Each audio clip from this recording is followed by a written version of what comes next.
એકતાનગર સ્થિત સરદાર સાહેબની વિશ્વની સૌથી ઊંચી પ્રતિમાના સાનિધ્યમાં ઉજવાયેલા 76મા પ્રજાસત્તાક પર્વની ઉજવણીમાં આમિર ખાન સહભાગી બન્યા હતા. સ્ટેચ્યુ ઓફ યુનિટીના સમગ્ર પરિસરની મુલાકાત લીધી હતી. અમદાવાદમાં વૃક્ષ ગણતરી માટે સાર એજન્સીને પ્રતિ વૃક્ષ ₹7 ચૂકવવાની દરખાસ્ત અગાઉ રિક્રિએશન કમિટીમાં મંજૂર કરાઈ હતી. વૃક્ષ ગણતરી કામગીરી અંગેનો ડેટા 1 વર્ષ સુધી અપલોડ કરશે. Gujarat state road transport corporation GSRTC દ્વારા હાલમાં યોજાઈ રહેલા મહાકુંભ જવા માટે અમદાવાદથી પ્રયાગરાજ માટે સ્પેશિયલ બસ શરૂ કરવાની જાહેરાત કરાઈ હતી. 1 કલાકમાં તમામ ટિકિટ વેચાઈ ગઈ છે.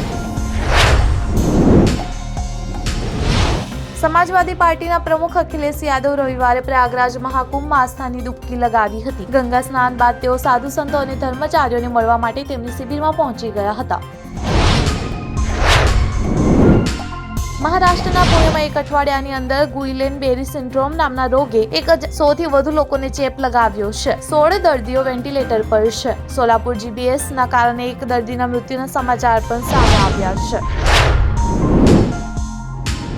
શ્રદ્ધા પ્રાઇમ પ્રોજેક્ટ્સ લિમિટેડ આજે એક્સ બોનસ સ્ટોક તરીકે ટ્રેન્ડ થશે. કંપનીએ 1 શેર પર 1 શેર બોનસ આપવાનો નિર્ણય લીધો છે. શેરનો ભાવ 2.78% વધારા સાથે ₹221.95 સ્તરે હતો. ભારતમાં આઈટી સેક્ટરમાં પ્રતિસ્પર્ધી જોબ માર્કેટમાં 3000 થી વધારે એન્જિનિયર્સ લાઇનમાં ઊભા છે. આ તમામ એન્જિનિયર્સ હતા જે નોકરી માટે વોક ઇન ઇન્ટરવ્યુમાં પુણેની એક કંપનીની બહાર લાઇન લગાવીને ઊભા હતા.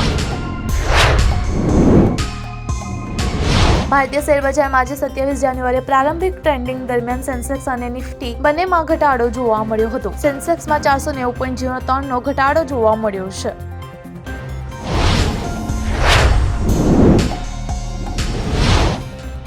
આપ આપના વ્હીકલ માટે વેલિડ થર્ડ પાર્ટી ઇન્સ્યોરન્સ વિના ફ્યુલ નહીં ખરીદી શકો. ફાસ્ટેગ માટે પણ તમારે ઇન્સ્યોરન્સ પેપર બતાવવા પડશે.